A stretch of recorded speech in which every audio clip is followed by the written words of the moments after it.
জানি আমাকে হারিয়ে এই পুরস্কার আমিও এর বদলা নেব। আমি বাবারে, কি ব্যাপার রে, ওরে বাবারে।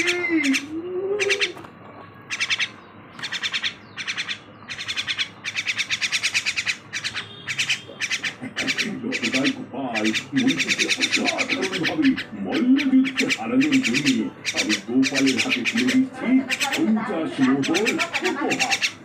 এসো গোপাল,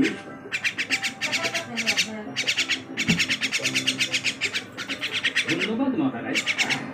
এবার আমি তোমাকে করিয়ে দিচ্ছি আমার এই রাজমুকুট। আজ সারাদিন কৃষ্ণনগরের রাজা হলে তুমি।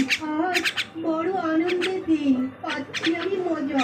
একদিনের জন্য গোপাল কৃষ্ণনগরের রাজা। হ্যাঁ, আমি আপনাকে সম্মান করি মহারাজ। এই মুকুট আপনার মাথাতেই শোভা পায়। আমি এটা গ্রহণ করতে পারবো না মহারাজ। আপনি আমাকে এই সম্মান দিয়েছেন, এটাই যথেষ্ট। সত্যি গোপাল, তোমার হৃদয় অপূরণ। গোপাল, আমি তো আজকে রাতেই বেশ কিছুদিনের জন্য আমার বাপের বাড়িতে যাচ্ছি। ভেবেছিলাম তোমাকে একদিনের জন্য রাজা হিসেবে অজন এটাই বা এই সমান তাই বলো। তাতে কি হতে পারে না? মহারাজ তো আমাদের সকলের রাজা। তা তুমি রাজা হলে কি করতে গোপাল?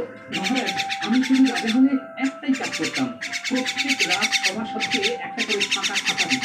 সেই খাতায় কে কি কাজ করছে লিখে রাখতাম, আর মাসের শেষে যে সবচেয়ে ভালো কাজ করছে তাকে পুরস্কৃত করা হতো। বাহ, কি উচ্চ চিন্তা! তবুও তুমি এই পথ ছেড়ে দিলে? সত্যি গোপাল, তুমি এত উদার, তা তো আমি জানতাম না। মহারাজ, আমার বুকের নিচে এত বড় উদর আছে, আর বুকের মাঝে উদারতা থাকবে না, তাই কখনো হয় মহারাজ? দেখো মন্ত্রী, দেখো। ঠিক আছে, ঠিক আছে মহারাজ, আমি তো দেখবো। আপনি দেখে নেবেন, অনেকদিন ডালপালা নিয়ে খেলাধুলো করেছি, এবার মূলাঘাত হবে। এই সুন্দর পরিবেশে মাথা গরম করো না তো। মিষ্টি খাও, মিষ্টি। মিষ্টি নিয়ে এসো।